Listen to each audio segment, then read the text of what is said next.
problem on the practice test for module test 1. And in our first problem, we're going to multiply the monomial ab to the fourth times this polynomial that's got 4 terms in it. And so when I do that, I have to multiply 9ab to the fourth times a to the fifth b to the third, and then I have to do it again times 6a squared b, and then I have to do it again times negative 8ab, and then lastly 9ab to the fourth times negative 5. So y'all, I'm going to write this in detail. Now I'm not saying that you have to write this in so much detail, but if you are missing these, this is really good advice. So I'm writing 9ab to the fourth times the first term, which is a to the fifth, b to the third, okay? And then next I write a plus, because this is a plus 9a to the b to the fourth, I can't even say it, times a plus 6a squared b. So plus 9ab to the fourth times 6a squared b. I do it again, this one times this one, so I've got, now this time it's a minus though, you have a positive times a negative, so it's going to be minus 9ab to the fourth times 8ab. And then last time around, 9ab to the fourth positive times a negative 5 is going to make it negative, and 9ab to the fourth times 5. Okay, so notice I've still got 4 terms. If you take a monomial times 4 terms, you're still going to have 4 terms.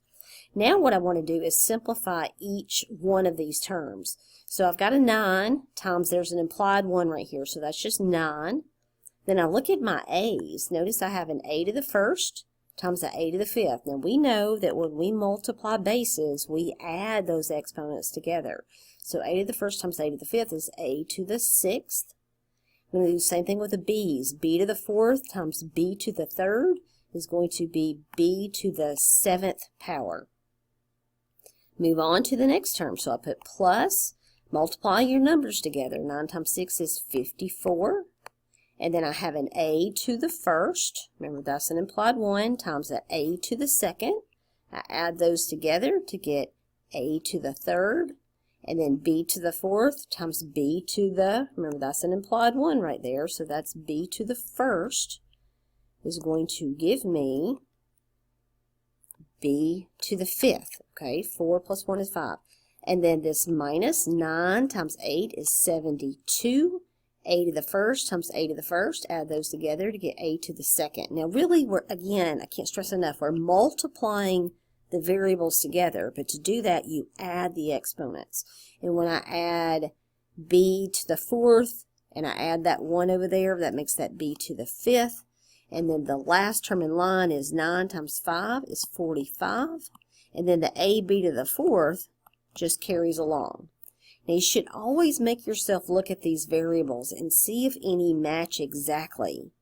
And they don't. That means we can't add any like terms together, and this problem is complete. Okay, for problem number 2, we're supposed to simplify all of this. And notice this is all multiplication. So there's no distributive property, FOIL method, anything. We're just trying to simplify, first of all, this set, because that's all raised to the third, and then separately this set, because all that inside is raised to the second power, and then our last step will be to multiply all this together. So here's my advice. Whenever you're multiplying inside a set of parentheses and it's raised to a power, you raise each of those factors to that power. So I'm going to raise 2 to the third power, and then r squared to the third power. Okay, so notice that 3 went with both of them. And that feels like a distributive property. Really, it's not. You're just handling the parentheses. Now the next set, so times, that 4 is raised to the second power, and that r is raised to the second power. Then let's keep simplifying. We know 2 to the third is 2 times 2, which is 4, times 1 more 2, which is 8. So 2 to the third is 8. Now look at this. Whenever you have a power raised to another power, so an exponent raised to an even higher exponent out there, doesn't matter which one's bigger, you multiply those together. So that's going to be r to the sixth power. And then times, now 4 to the second power, that's 4 times 4 is 16, and then this is already r to the second power. Okay, now the next step is going to be to multiply 8 times 16 together. Feel free to use your calculator to do that. So 8 times, I'm looking at 8 times 10 is 80, plus 8 times 6 is 48, and that would give me 128, or just use your calculator, y'all. And then r to the 6 times r squared. Remember, we add exponents, as opposed to here, when you have a power to another power, you multiply. When you multiply just variables together, you add this 6 and this 2. So that's going to be r to the 8th, and that is our final answer. Problem number 3, notice this says simplify, and I'll be honest with you, almost every one of these problems could say simplify, but occasionally they'll say multiply or divide, but as long as you do the operation, you are simplifying. And this is really kind of division, but you're simplifying. Now, I can't do anything until I handle this once again, a power to a power. Remember last problem, we did that. When you have a power raised to another power, you multiply those exponents together. So that gives me a to the 6th in the numerator, and I'm recopying a to the 4th in the denominator. Now our next rule says that when you divide the same variable, you subtract the exponents. So this is equivalent to saying a, and you're safe to always say bigger minus smaller and leave the a where the bigger one is. In other words, what I'm saying is do 6 subtract 4, which is a to the 2nd power, and since the 6 was in the numerator, my a to the 2nd is in the numerator. Now what does that leave in the denominator? Really just the number 1, not a to the 1st, that's different, just the number 1, and that simplifies to give you a to the 2nd. Now I want to compare that to a problem you don't have. What if instead you had a to the 4th over a to the 6th? You would still subtract, but do 6 subtract 4 gives you a to the 2nd, but since the bigger number was on the bottom, the a to the 2nd is on the bottom. What does that leave in the numerator? A 1. Now you can't get rid of that 1. That would be the final answer there. Now again, that's not the problem. This is the original question, but I wanted to point out the difference between those two. So for problem number 4, the directions say use binomial squares pattern to multiply. Now honestly, it doesn't matter to me how you multiply this. You don't have to use the pattern. What I want you to recognize is that when you see addition or subtraction inside and an exponent outside, that means you have to write this whole thing out that many times. Now, y'all, this is not the same thing as this. Look at this problem. 3r squared times 3s squared. Notice that's all multiplication, so the 2 can go in with each one of those. So I'd say 3 squared, r squared squared is r to the 4th, 3 squared, s squared, and multiply it all together. That's not what's happening. This problem we write out twice because there's subtraction in there. So you have 3r squared minus 3s times another 3r squared minus 3s. Okay? Then you use the FOIL method, or in other words, multiply this first term times each of these, and this second term times each of these. So here I go, I'm going to multiply 3r squared times 3r squared. Y'all, if you're watching this, that means you might be struggling with this problem. Maybe write it all out. 3r squared times 3r squared. Then I've got to multiply 3r squared times a negative 3s. Now we know a positive times negative is a negative. And I'm going to write 3r squared times 3s. If you want to do that in your head, that is perfectly okay with me, as long as you're getting it right. Now I'm moving on to the inside. So we did first in line, we did outers, now I'm going to do inners. Negative times positive is a negative, and I'm multiplying 3s from here times 3r squared from there. Okay, so that's that times that.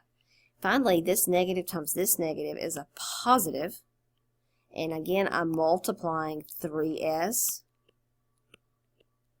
and I'm multiplying 3s. Now after you get used to this, you're not going to write that step. In other words, 3r squared times 3r squared is going to be 9r to the 4th. And most of us just jump right to there. But how did I get that? 3 times 3 is 9. R squared times r squared. Remember, you add those exponents together to get r to the 4th. Minus comes down. Now 3 times 3 is 9. r squared times s is just r squared s. We're just writing them together. Next term, minus comes down.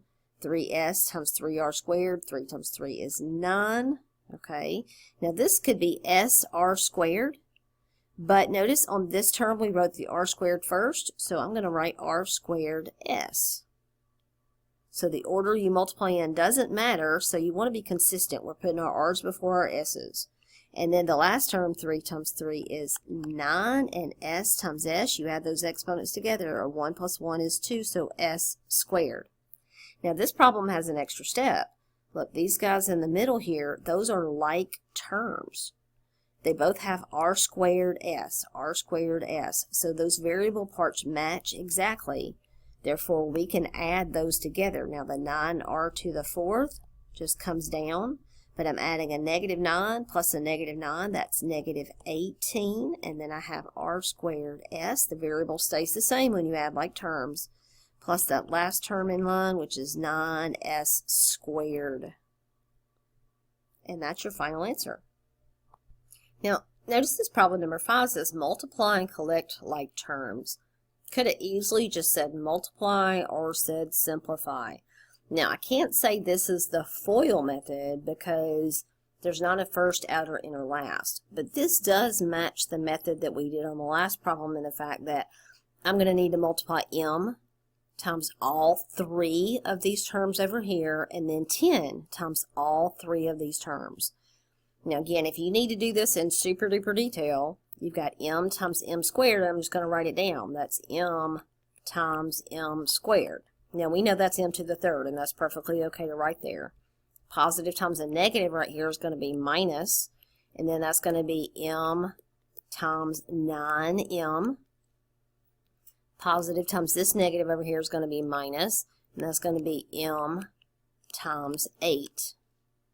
All right, down here, I've got 10 times m squared, but it's positive, so plus 10 times m squared. Notice I'm just putting parentheses around each thing I multiply together. Next, this positive times this negative is negative, and then it's 10 times 9m.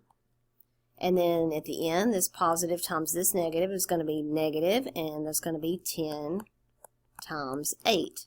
Now again, when you get good at this, it's really better not to write this line down. You just say m times m is m to the third, or you can look at it right here. That's m to the third. And then m times negative 9m is negative 90m squared, or you see it right here. Whoa. Back up. I'm sorry, m times negative 9m is negative 9m squared. My apologies. And then m times negative 8, it's written right here, is negative 8m, because we always write our coefficient, which is what that 8 is, before the variable. All right, now next I'm here. 10m squared, or 10 times m squared is 10m squared.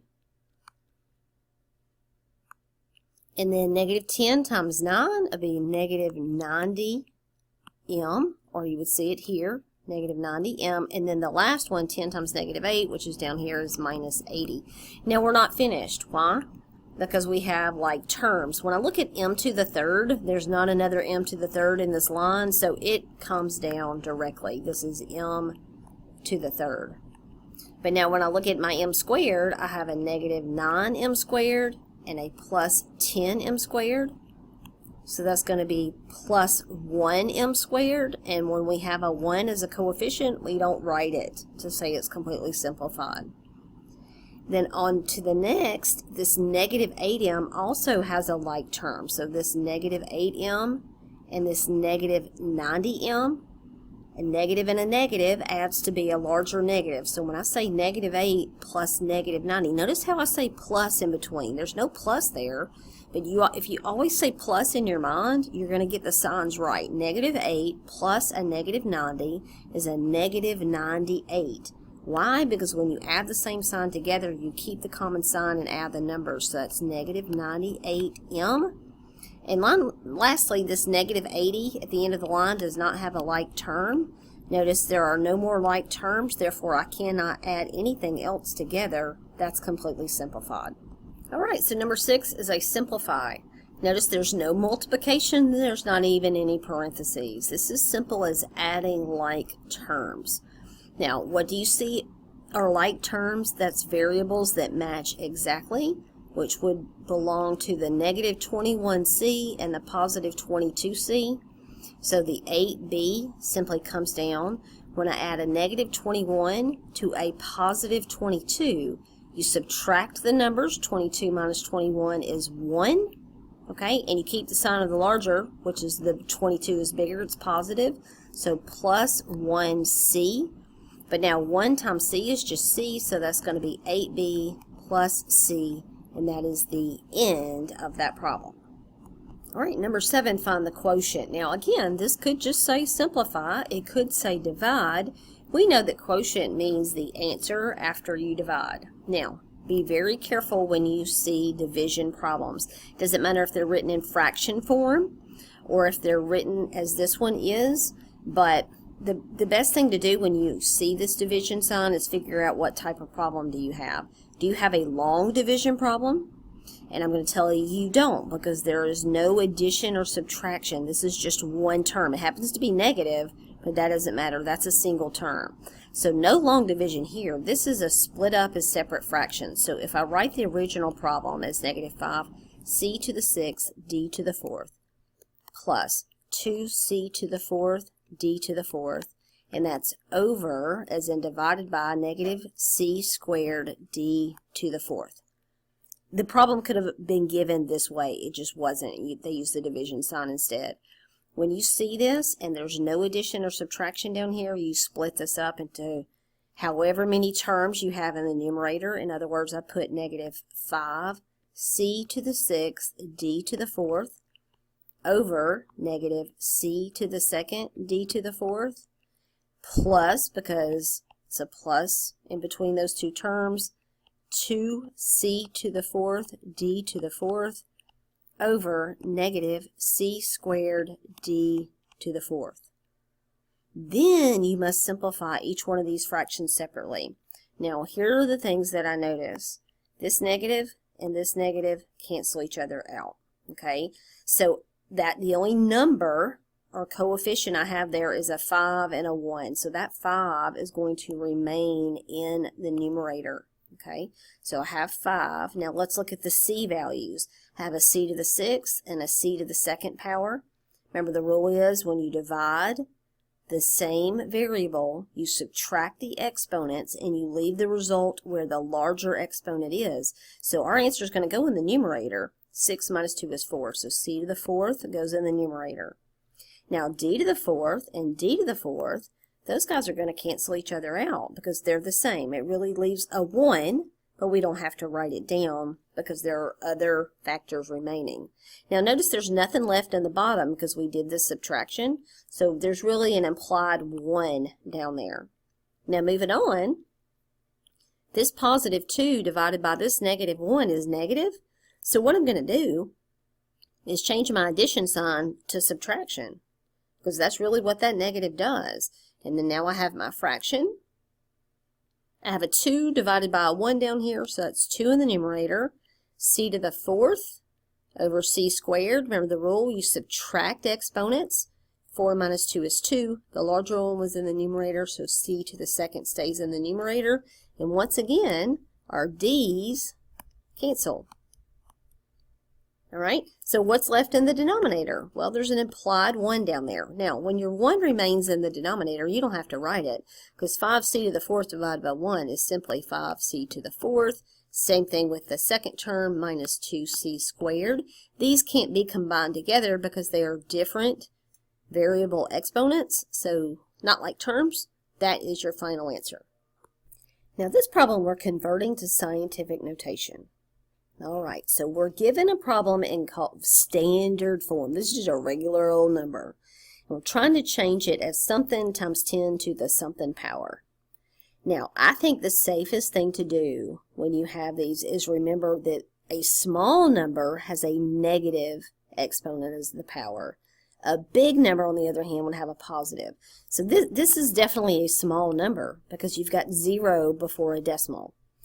Now, where does the decimal move to? It's always after the first non-zero digit. So that decimal, y'all, is going to move to right here between the 2 and the 8. So I move it from there to there. The question is, how many places is that? You don't count where you are. Your first move is 1, 2, that's 3 places. So we moved it 3 places. That means your exponent is going to be -3 up here. I didn't make my box big enough, but that's a -3. Now what goes in front? Well, you don't write down all those zeros. You're left with 2.8 right there. So that's what goes in front. 2.8 times 10 to the -3. Again, small numbers have negative exponents. If I gave you a different problem in comparison, if I gave you 28 million, big numbers have positive exponents. Now in 28 million, there is no decimal, right? Where is it? It's right here. I move that to right after the first non-zero number, right? That would be 2.8 times 10. Okay, now that exponent's going to be positive because that's a big number. So I'm moving it 1, 2, 3, 4, 5, 6, 7 places. So times 10 to the 7th. Again, you weren't given this problem. This is just for comparison to make sure you understand this topic. Question 11, we're supposed to multiply and collect like terms. So once again, this could say simplify. It could just say multiply. But here I go. M times M. We know we add those exponents. That's M to the 2nd. M times 3n. That's going to be plus, because positive times positive is positive, 3mn.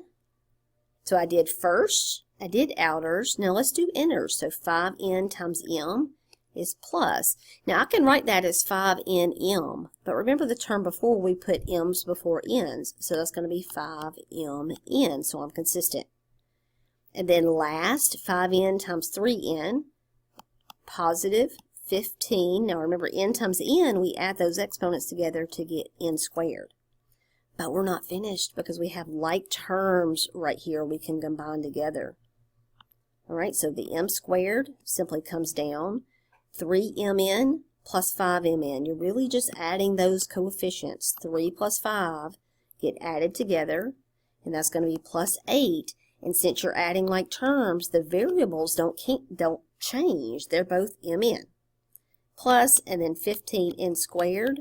I can't do anything with that because it doesn't have another like term, and that is your final result. So if you want to see the remaining problems, check the second part of the review video, and I hope this helps you out.